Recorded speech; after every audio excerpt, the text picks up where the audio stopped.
So welcome. As we look at the critical deadlines on the college-bound journey today, we want to make sure that we're helping you stay on target. There is a lot to do between the junior year and the senior year. We're going to focus solely on that. Sometimes when we give this talk, we focus all the way back to 8th grade on forward, but we are going to do solely a focus on the junior year and senior year this time. You might hear us discuss things today that maybe were in the past. And the only reason that we're going over them is not everybody has done what we ideally think that you should have done in the fall of the junior year. So we're going to start all the way back at the fall of the junior year. And if you're tuning in and you've got younger children, just kind of extrapolate this timeline up to when you're going to have a junior, so that you can look at the timeline of what you need to do in the future. For our families that have juniors, we're going to focus on the junior year all the way up through high school graduation. So our goal for you is that we explain to you what critically needs to be done. There are deadlines. So, in the freshman and sophomore years of high school, when you're thinking about the future of college, there are very few hard deadlines. There are many deadlines or suggested soft deadlines that need to be met during the junior and the senior year.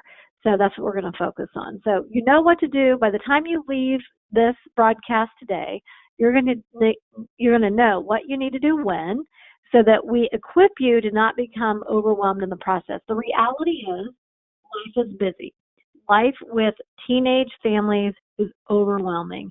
And so to think about everything we're going to go through that you have to still fit in an already busy life that doesn't have the possibility of hitting pause, we want you to take a targeted approach so that you don't become overwhelmed.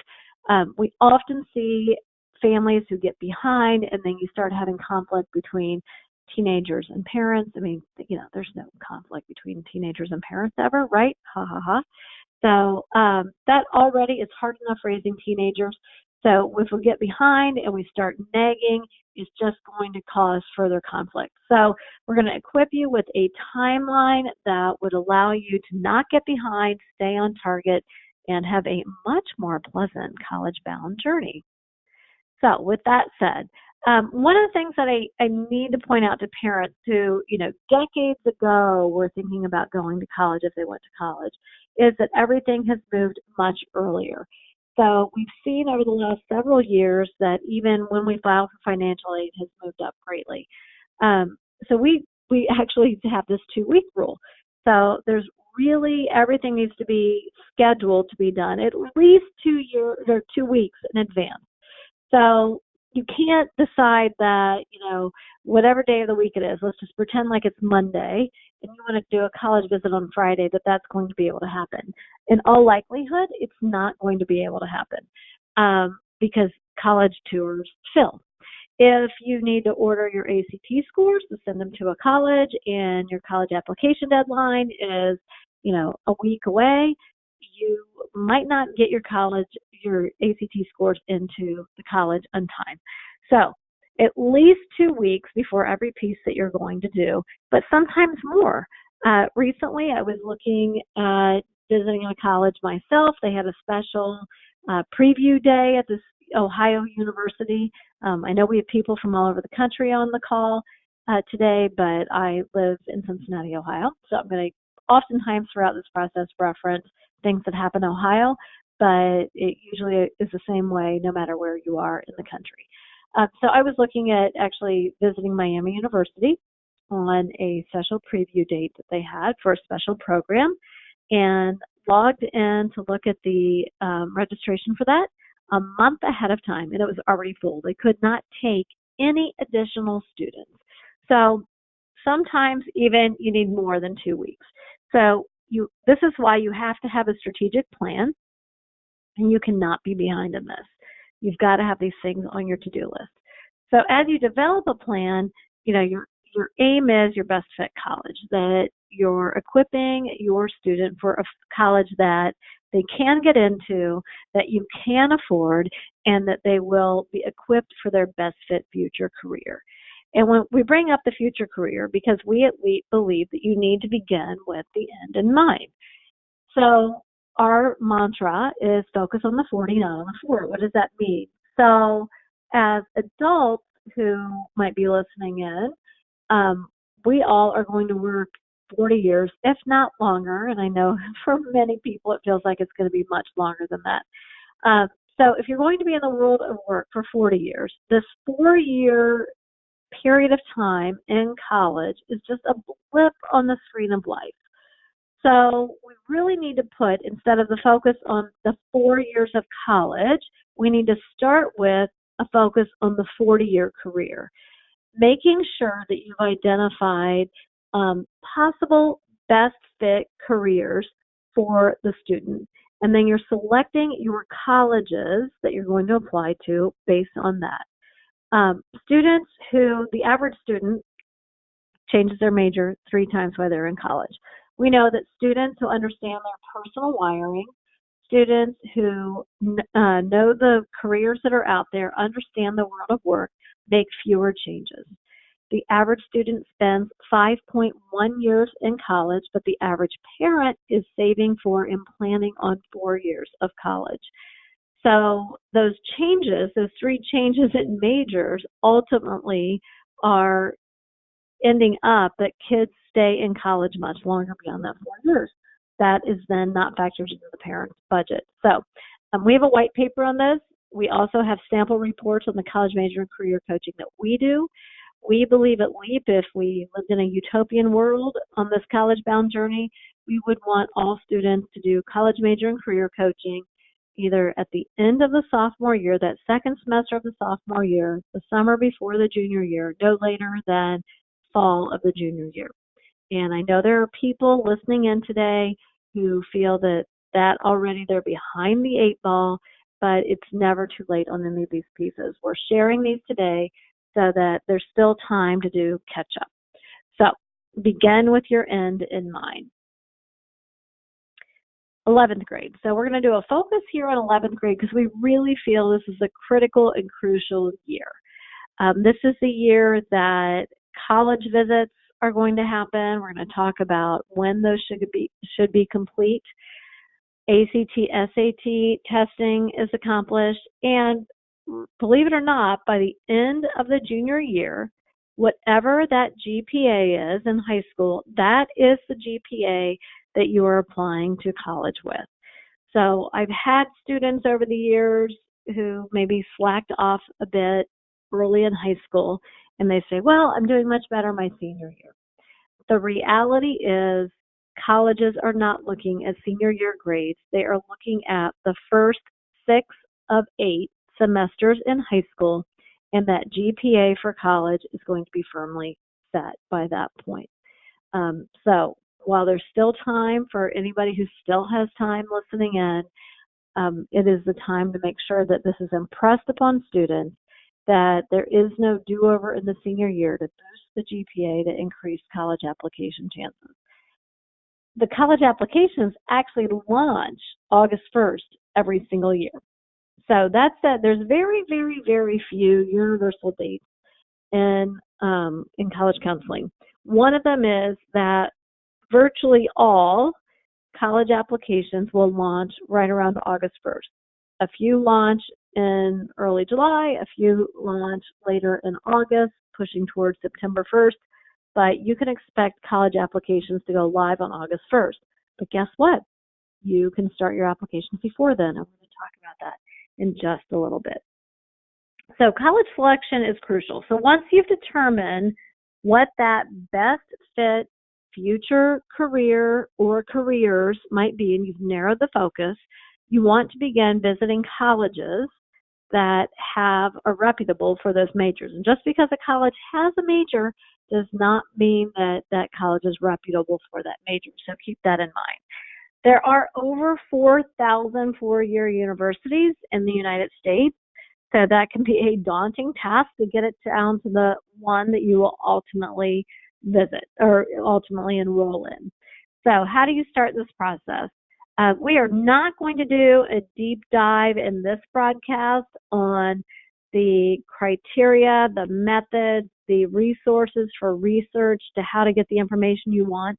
That is what we do in our college selection strategies webinar. So tune in with us the next time we offer that. But what can you do without the deep dive on the data? How do you start to introduce yourself to these colleges? So you really should start online, we believe. There are plenty of resources in this day and age to gather the pertinent information about colleges online. Many high school reps or college reps do visits at the high school. So your high school will host a college admissions representative for many of these colleges. Students are usually limited in how many they can attend, and most high schools will require students to register ahead of time to go down and talk to the university representative. So check with your high school to see how they handle that. Ask them where the calendar is, but you can expect visits in the spring and in the fall. So those are offered year-round. College fairs are a fantastic option. Where I live in Cincinnati, most college fairs are actually in the fall. However, there are a handful of college fairs in the spring. We actually at LEAP keep a blog post on our College Bound blog listing upcoming college fairs. I know of at least 3 that will be held in the spring each year, and I know of about 10 that are held in the fall each year.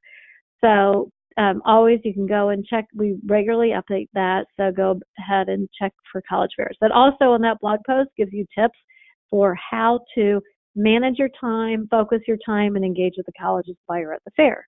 When I say receptions, it's literally what you're thinking about. So if you hear the word reception, what do we all envision? A wedding reception, going to a hall or a hotel or a banquet center for a reception. Many colleges that are really seeking students in a particular area will host a reception where you can come and they'll put on a presentation and teach you about their college and go ahead and answer your questions. So that's fantastic. However you start and however you do these visits, we really encourage them to be finished by May 1st, the junior year. And that might feel really early to people. And I want to explain why. First of all, you may have college visits in the senior year. So don't feel that every single visit has to be completed in the junior year. Most probably will be, but you'll do maybe some new visits in the senior year, and you'll do some additional visits, revisiting colleges in the senior year. Here's the deal with May 1st. Colleges at most schools are going to be getting out of school in early May. High schools do not get out of school until late May or even into June, depending on what state you live in. There have been numerous times over my 20-some years doing college guidance where I've identified a school that I confidently feel like it would be a match for a student. And that student goes to visit in the summer. They put off doing the visit. They go to visit in the summer. College campuses are deserted. They feel dead. They don't have any vibrant life going on, and the student is very turned off by the college. So students, when they're making these decisions, they really need to look at colleges when they're vibrant, they're full of students, classes in session, so they can get a real feel for the campus. And you want your student not to visit colleges, maybe in the spring when they're open, but then put some of them off to the summer when it's dead, because that's not really a fair comparison. It's like taking your kid to Disney World in the spring and then going to a deserted island in the summer. So it's apples to oranges, and we want students to be able to do a fair comparison among schools. So that's why May 1st would be a target. I frankly believe that you can learn enough about colleges online that you could do some of your visits prior to May 1st in the junior year, not visit anything during the summer, start working on applications and the other things I'm going to ask you to do over the summer, and then start visiting again in the fall or the winter of the senior year.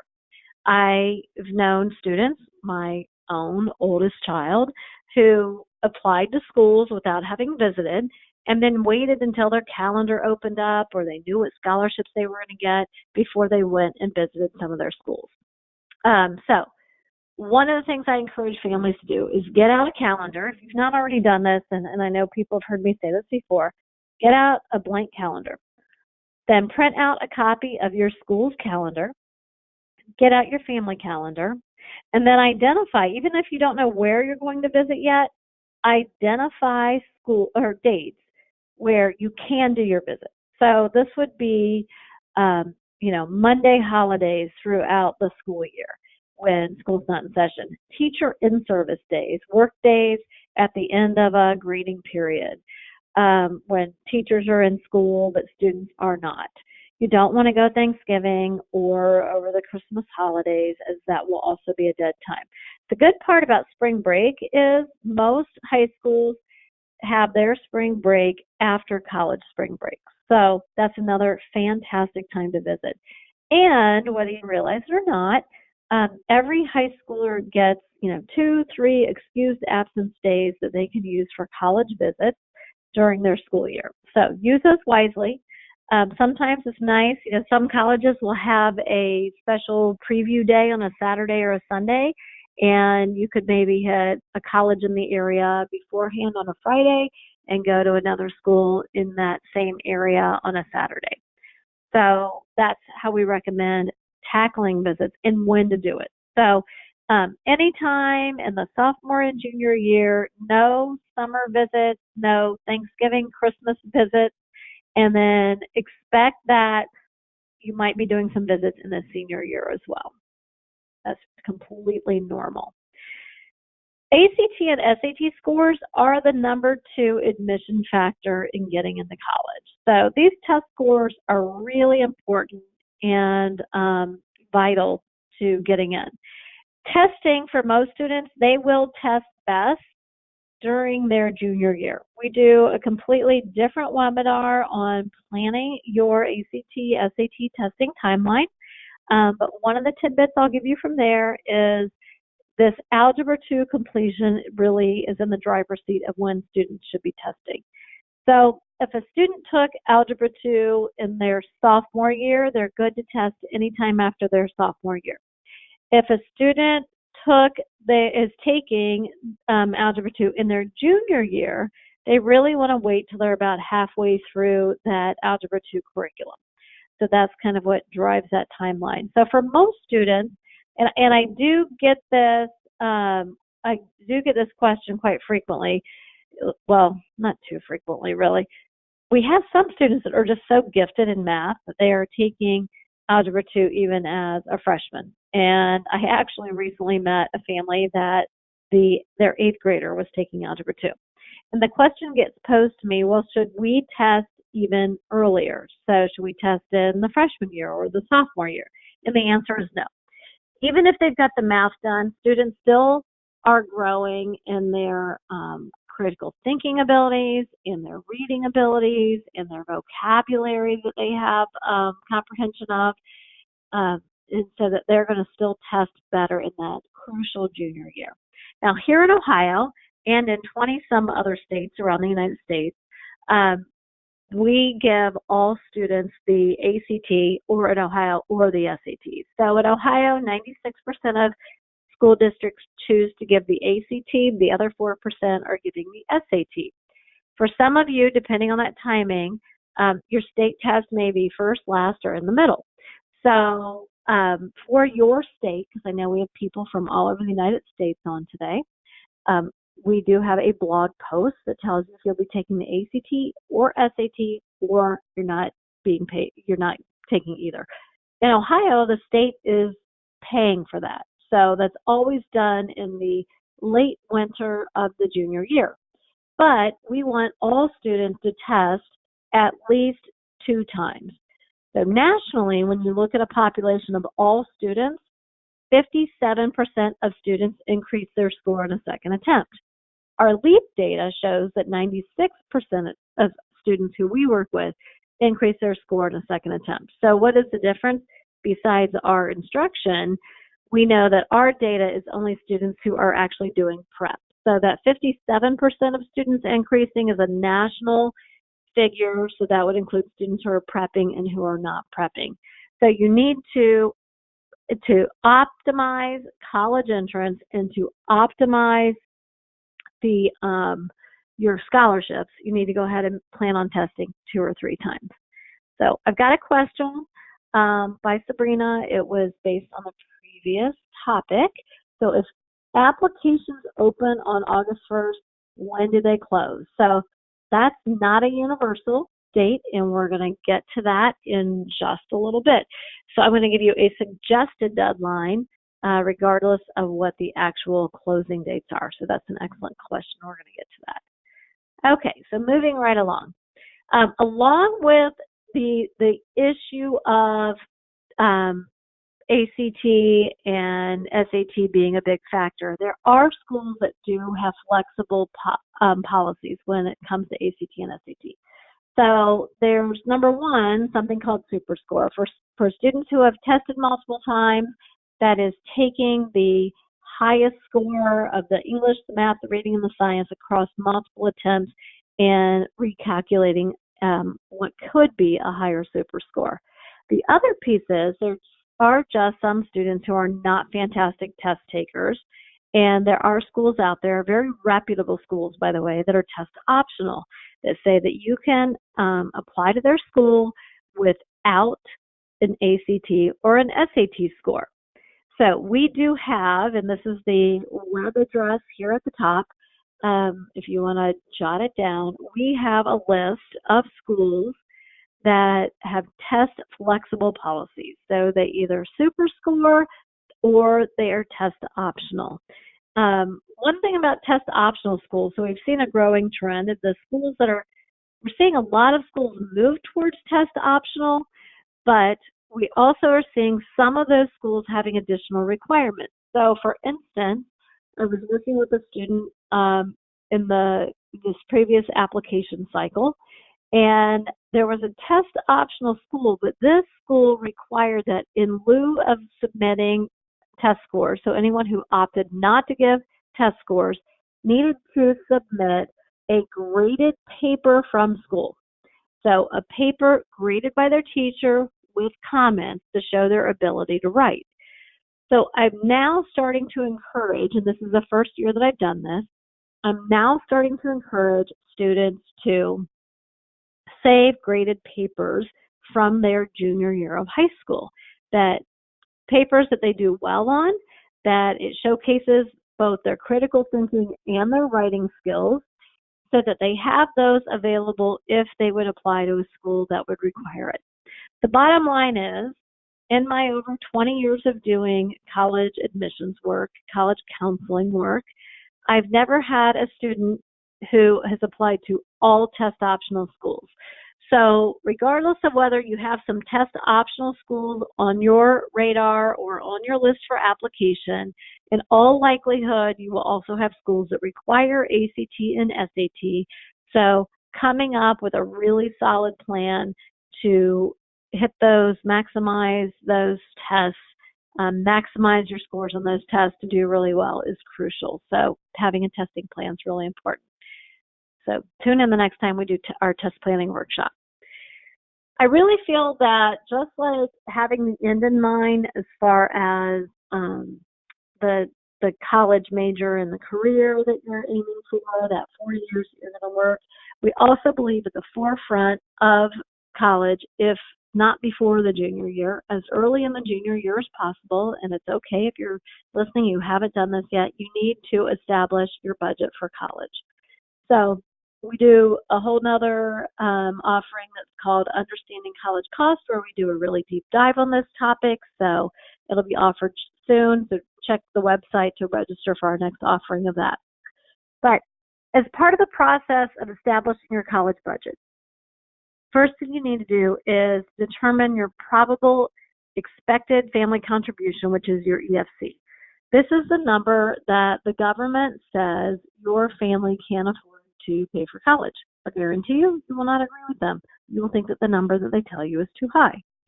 Once you have your EFC, I want you to realize EFC does not equal your budget. So many families, their EFC is higher than what they're actually going to budget. So I encourage families to then work with their financial planner to establish their budget of what they are going to pay each year for college, to consider all sources of income, and to consider all years of college, including how many students you may have in college at the same time. So a family with kids 2 years apart in age are going to have, 2 years where they will have two kids in college, even though, they're paying for college over 6 years. So that needs to be established part of the budget as well. Students also need to know what that budget is. Don't shy away from these conversations. I know that as parents, we don't necessarily share with our kids what our income is. We don't necessarily share with our kiddos, what we make, what we pay in taxes, what our mortgage is, how much our house is. But the number of what you're willing to pay for college needs to be shared with your students, as well as if they need to have any skin in the game. I've seen many families over the years not have this crucial conversation. Kids just start applying to college, and then in the spring of the senior year, when they're weighing their options, they realize they don't really have any affordable options. So just like you don't want to have a list of colleges that can't get you to your future career, you don't want to have a list of colleges that you ultimately can't afford. So setting that budget, if you haven't already done it, needs to be done as early as possible, and considering a lot of different factors. And if you join us sometime in the future for Understanding College Costs, we'll go through how colleges look at this formula for EFC, what cost of attendance is, what your access to loans and scholarships are as well. So join us for that. Okay, spring of 11th grade is a very busy time for families, and it's a little bit of everything. It's like, picture it as a smorgasbord, right? It's a little bit of everything, and you're going to have to put a little bit of everything on your plate.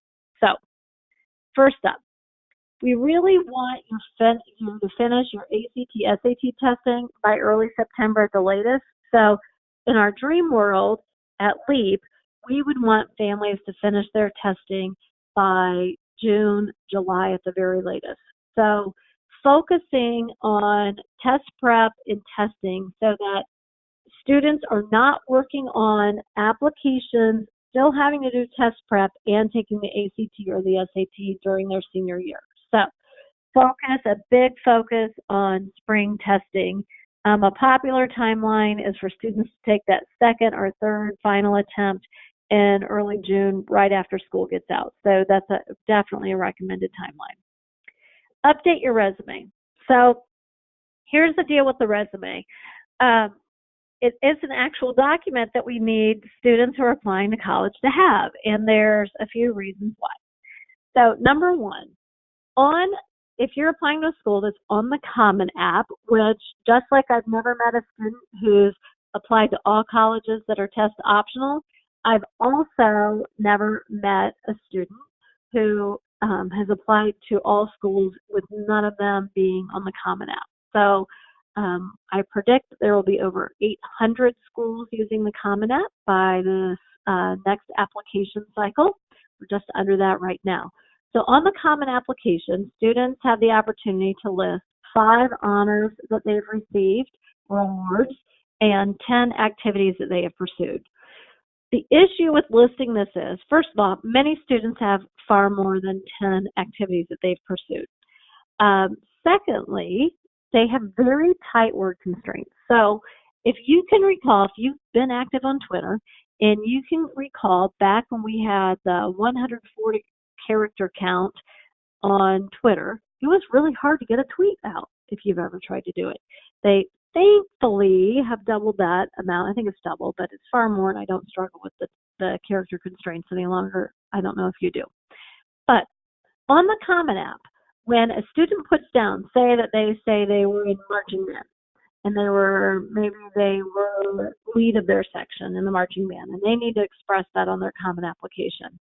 Students only have 150 characters, including spaces, to describe their involvement with an activity. So that's challenging. I was very challenged by 140 character count tweets that we did on Twitter. So we want students to formulate a resume no later than spring of the junior year. And if they've done it prior to spring of the junior year, we want them to revise it in spring of the junior year to get it updated. But we want this resume to be in a format where it's very easily, these activity descriptions can be copied and pasted into the Common App. It will be one less thing that they really have to stress over in that application. When we talk about applications, I'll just tell you the two most stressful and time-consuming parts are, number one, goes to the essay, the personal statement, and then any supplemental essays that colleges would have. And then number two goes to the activities list, and really determining what the 10 are and determining how it can be worded to really promote value to the college. So getting a solid resume put together is important. There are also some colleges that either require or allow students to update a full resume. So if you're listening to this and you're thinking 10 activities, my kid could double that, then it is a benefit to you, these colleges that allow the upload of a resume, because by uploading a resume, then you can showcase fully everything that you've pursued and you're not limited to the 10. So we don't want students working on resumes during the application when they can get this off their plate earlier. So LEAP regularly offers assistance via a resume workshop or one-on-one with formulating the resume and getting it in a format that can be easily copied over to the application to show value of what the student has done. So that's crucial, getting that resume together. Complete the visits by May 1st. I'll get off my soapbox about not visiting deserted islands instead of Disney World. Apply for your FSA ID for your FAFSA. So you've got plenty of time to do this, but what I like to do is anytime we're not in crunch season, getting some things done. So to apply for financial aid or to apply for access to federal loans, students have to complete the FAFSA every year. We're going to talk about that in just a minute. But before you can complete the free application for federal student aid in the senior year, both the parent and the student have to first have what's called an FSA ID. So that can be applied for at any time. If you just Google FSA ID, it will take you to the page where you're able to apply for an FSA ID. Okay, I have a question that just came in. This parent asked, if I have two kids in school, one's already in college, but I've got a high schooler, do I need a second FSA ID? That's a fantastic question. So thank you, Bonnie, for sending that in. So the FSA ID that the parent has can be used with multiple students. So each child gets their own FSA ID, but the parent has only one FSA ID that they will use to apply for financial aid with each child.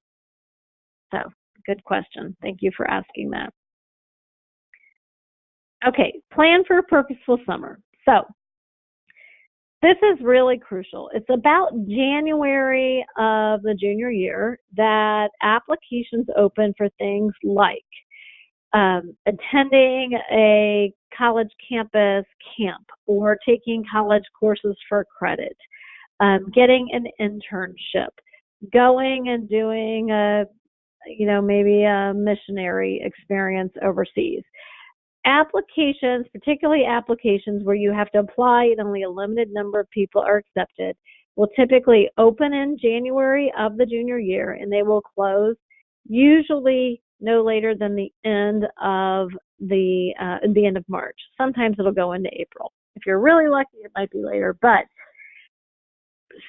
by the time you reach that midpoint of the junior year, that's really the time that you want to focus in on what are you going to do this summer. So I'm already going to tell you, you're going to work on your college application. That's for sure. I'm going to tell you in what order that needs to be done. But do you need to bulk up your volunteering? Do you have a desire to go experience a college campus? Do you want to get more exposure via job shadowing or an internship to a career that you're considering? I'm going to tell you, colleges highly value that kind of an experience. So make a plan by your midpoint into your spring of your junior year for what you're going to do that summer. That's really crucial. Okay, I've got a question here that just came in. Okay, thank you, Jack. Jack says, do the colleges value you doing a summer experience? Basically, he's asking a summer experience on their campus. So I'm going to reword it there slightly. So would it give you an admission advantage at a particular university if you went and did one of their summer intensives or a summer camp experience? And in most cases, it doesn't. So they do have value. It gives the kid a chance to experience the campus, but it's not going to give an admission edge in most cases. It's very rare that it does. Let's face it. I already mentioned these college campuses are deserted islands during the summer months. This is one way that those college campuses can make money, is by hosting such experiences. But it won't give an academic edge. Like if you go to, let's just say you went to one at Ohio State, is that going to give you a better chance of getting into Ohio State than somebody who didn't? No, it's not. Does it still look good that you did something really cool and you grow as a student and you're pursuing those things at all colleges? Yes, it will. But it's not going to give you advantage to getting into that particular college. So I would not recommend that as a strategy. Okay, so we get to summer. So we're looking at summer from 11th grade going into 12th grade. I already mentioned earlier that the hardest, most consuming piece of the application process will be any and all essays that the student has to write. So students should start as soon as school gets out writing their personal statement. On the Common App, this is a 650-word it's biographical in nature, but it needs to read like a story. So we at LEAP do tons of college essay coaching to help students find their voice and communicate what they value, what they'd add to a campus, and why they should be admitted. Because this usually is so labor intensive, and even for the best writers, it can be challenging at best to do. It's going to require a lot of revision. We like students to start it in June or July. They're able to because, guess what? These topics are released during the student's junior year. So I actually have heard on the down low, but not publicly confirmed yet, that the Common App, this is why I haven't made it public on our website yet because it's not been confirmed, but that the Common App has said that the essay prompts, there are 7 options from which you can choose to write about in your personal statement, that they will be reusing the same ones that they used the last 2 years. There will be no changes. So I've heard that unofficially. We expect, as the junior year is closing out, that we'll get confirmation on that. So if so, we're well equipped to start those essays. I don't recommend starting them during the junior year.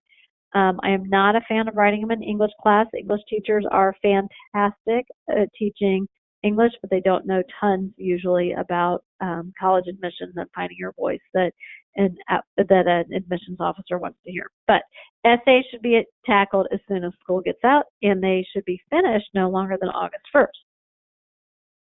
You can start your application. So a few years ago, the Common App started, and the Coalition app now has also the ability to start your application early, put in most of your information as far as who you are, where you live, who your parents are, all those things that aren't going to change. Your parents are your parents, got to put their name down.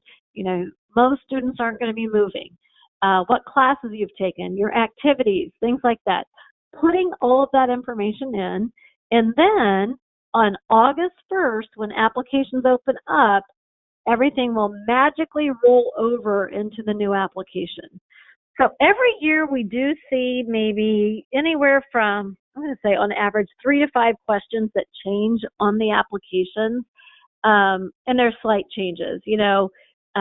This last year that they changed the options for what gender do you identify as. So that was a slight change.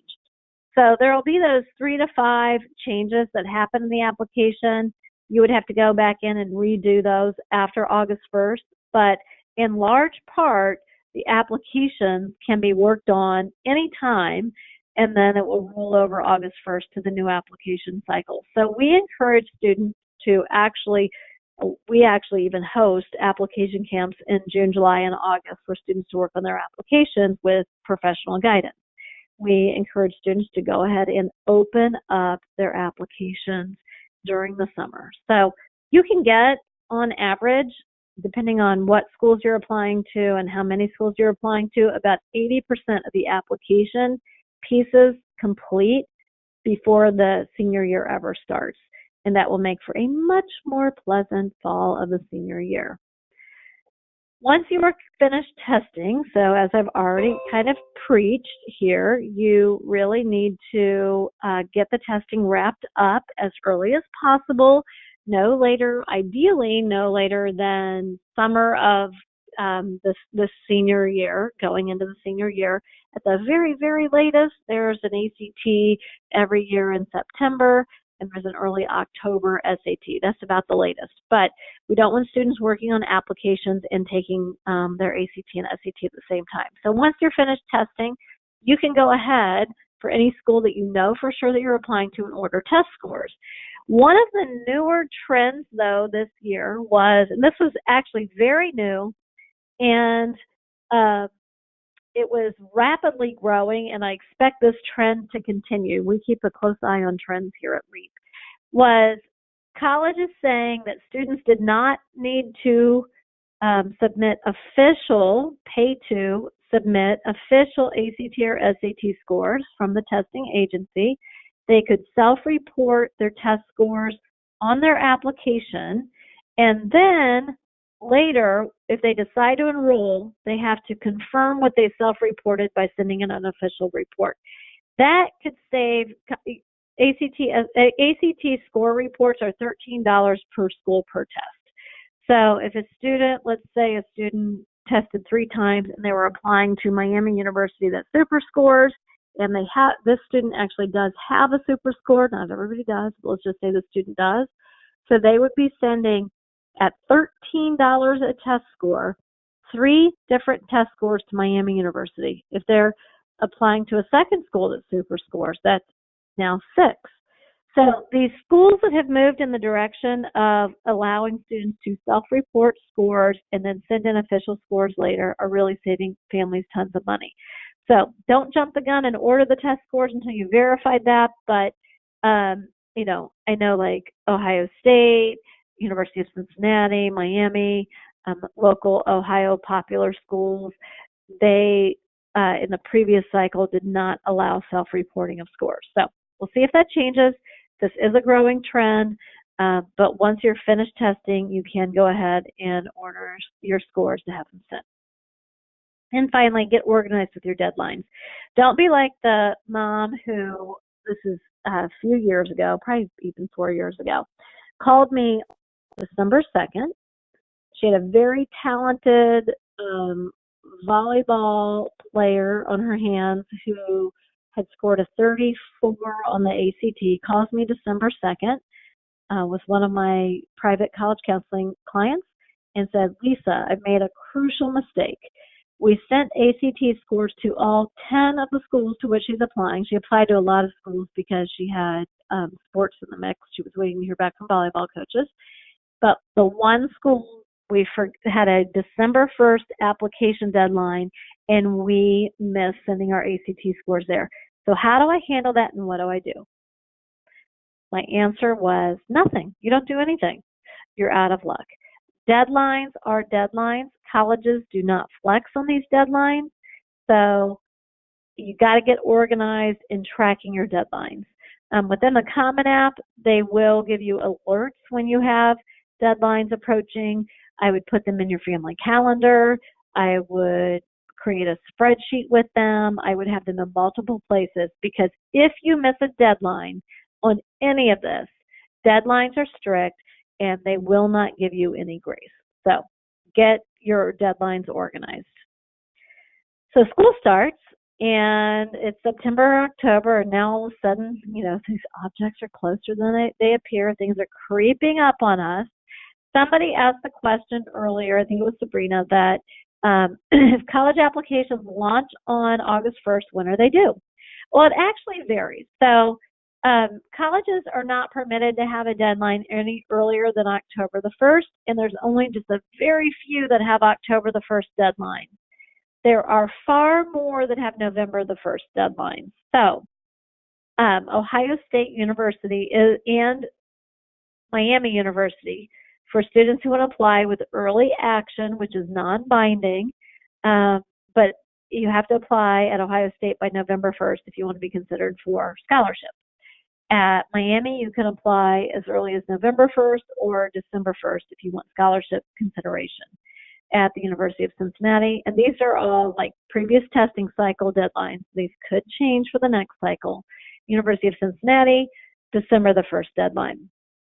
So I tell my families that I want them to pretend that every deadline is November the 1st. If you pretend that that's the case, you will not only meet or exceed all of your deadlines, it will make for a much more pleasant holiday season.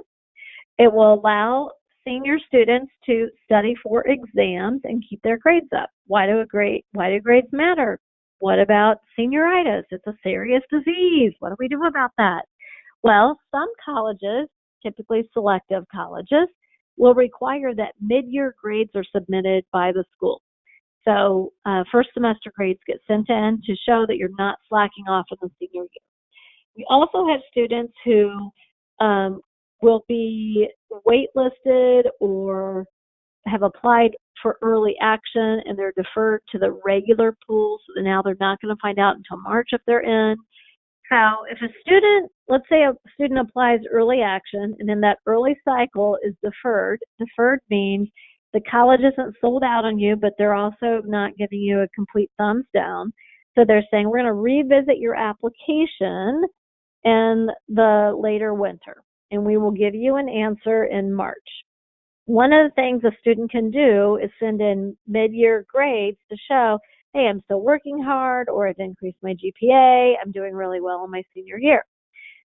So with that in mind, we need to keep our grades up. We need to do well still on semester exams. So again, by pretending that every deadline is November 1st, students can keep their grades up, they can enjoy the holidays, they can enjoy their breaks, and it won't be as painful experience having to nag your kids early. So deadlines vary, but I suggest that you pretend like November 1st is your deadline. So if at all necessary, you could do in early September or in early October ACT, SAT. Hopefully you're not going to be in that situation because that is not ideal. I know sometimes given family activities, student extracurriculars, things like that, it is necessary, but try to avoid it. So while you are able to watch or write the personal statement on the Common App over the summer and know what those topics are, most colleges do not release their supplemental essay topics until after August 1st. So some do, but not many. And the few that do, if they do, it's not until usually mid-July that we might get those. But most colleges will wait until August of the senior year after applications go live to tell you, okay, in addition to your personal statement, our college requires that you answer this other essay or these two other essays. The more selective the college, the more likely it is that they will have additional supplemental essays. I have one student who was applying to mostly selective schools, and she had 20 essays that she had to write. There was some overlap among them, but she had 20 essays that she had to write. So she wrote her Common App in June and then had 20 more essays to tackle during her senior year. So that's why it becomes even more crucial, this piece of summer of get the personal statement done, get your application started, the 80% that you can finish, get it finished so that you've got time if you're going to have supplemental essays that you're able to do those. So most of those are going to be written, August, September, October, up to the deadline. You're going to request your school transcript. So how every high school does that is a little bit different. But your high school will tell you they'll have a senior meeting, usually late August, 1st of September of the senior year, and they'll tell you the methodology for requesting transcripts. So that's another big one. Then requesting your letters of recommendation. So that's again, the school's going to tell you that you have to do that. Okay, we have a question. David asked, you said that was for supplemental questions are for the summer of the senior year or the junior year. So that summer going into the senior year, if a college releases supplemental essay questions, you can work on them that summer. But most of the colleges that are going to require supplemental writing samples, supplemental essays, will not make those topics available until August. So, good question.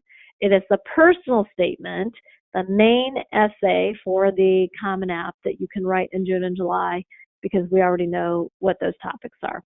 So transcripts and letters of recommendation, those can be requested through your school. You will not find out until senior year is started how your high school wants you to do those. Additional applications. So at some colleges, when you apply to the college, you have automatically applied for all of their scholarships. At other colleges, you're going to have to submit a separate application for scholarships.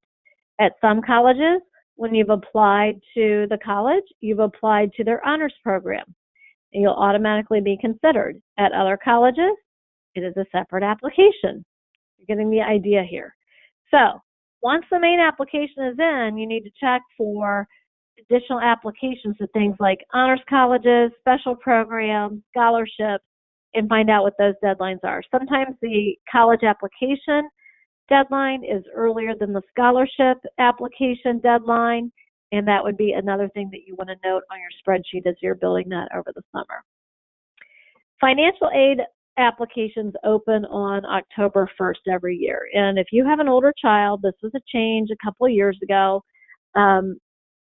My oldest graduated in 2016 from high school. Back then, these forms opened up on January 1st, or the FAFSA opened on January 1st. The profile opened October 1st. Now they're both October 1st. So this is really the parent's job to do, but again, this is what you need. The FSA ID is to complete the FAFSA. So for all schools, you're completing the FAFSA.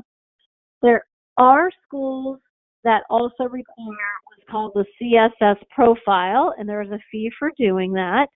And they take a different look called an institutional method at looking at awarding financial aid. So this is this is something that we go through in our Understanding College Costs offering that you might want to sign up for in the future. But a parent duty, most of this has been kid duties. A parent duty would be to complete the applications for financial aid. Sometimes I have families I'm working with who say, hey, we have a high enough income, we're not going to qualify for any need-based aid. We're only going to qualify for merit-based scholarships, so we aren't going to apply. There are some colleges that require you to submit the FAFSA or the CSS profile before they will give you any money, need-based or merit-based. Merit-based being just based on grades and test scores or athletic ability or any other special talents. So I encourage all of my families to complete the FAFSA regardless. So as you've been going through this, and we hit the spring of the senior year. So what should you be doing once you've hit the submit button on all the applications? So throughout, students should be applying for private scholarships. So this can take a fair amount of work. They're out there. We talk about this a little bit more in Understanding College Costs. But there's two typical deadlines for private scholarships, which are September and March.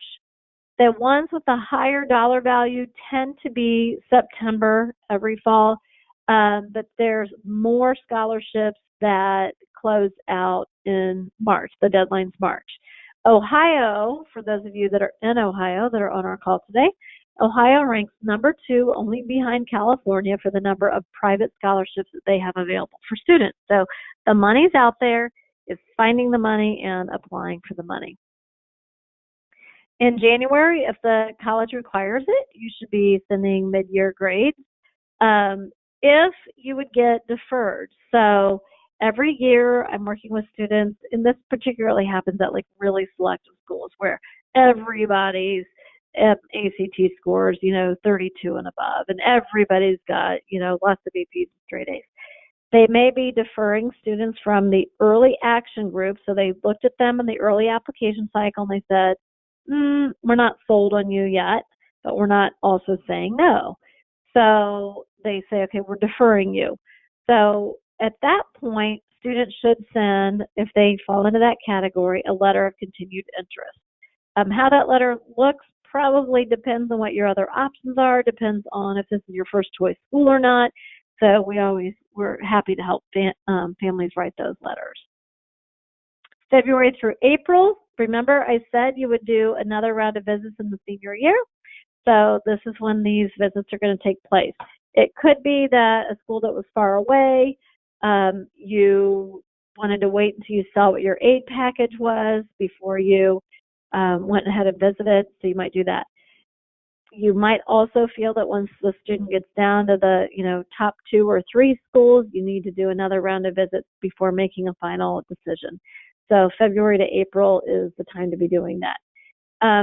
No later than late March, you will have all of your final offers and all of your total aid packages. Some schools, you might have them in the fall. You might have them around the holidays. Other schools, you're not going to have them till March. Most of the students that we're working with, they're going to have some school that's going to wait until March to give them their final aid package. So we really encourage families to wait until end of March or April to go ahead and evaluate their aid packages so you're seeing everything that's being offered to you. It is possible in some cases, not all, like don't even try it with Ohio State, to appeal for more aid. We help families, we provide guidance in March of the senior year as to if they should do that and how they should do that. But if there's going to be an ask, don't ever use the word negotiate. That's like the 4-letter word of financial aid to the financial aid officers. But you might ask for their professional judgment to see if there's more money to be had. That cannot be done until late March or April of the senior year for a variety of reasons, which we get into in understanding college costs. I told you that one of the few universal dates is, August 1st, applications open. October 1st, financial aid opens. May 1st is the one universal date for when you have to pay your deposit by. So even if you're getting offers in the fall or early winter of the senior year, we encourage families to wait at least until mid to late March, if not May 1st. May 1st at 11:59 p.m., your deposit for the college in which you wish to enroll is due. At that point, if you've not paid your deposit, you have forfeited your seat at that university. So that is the one universal. These colleges will try to coerce you into paying your deposits earlier. And I know it is tempting. I know it feels like, oh gosh, if I don't pay this, my kid's not going to have housing. That is not true. So stand firm. Wait till you know all of your offers before you go ahead and you make a decision. So WordLeap, we are happy to help. We've got lots of free webinars coming up, but we also do private consultation and group consultation. So if you are interested in learning more about our comprehensive college counseling program and the options we have with that, please either call or send us an email. If you want to download and get the colleges with test flexible policies, meaning those that SuperScore and those that are test optional, here's the crazy website address. I know it's not the easiest, but that is it. So we really thank you for joining us today and look forward to connecting with you in the future. Thank you and have a great rest of the day.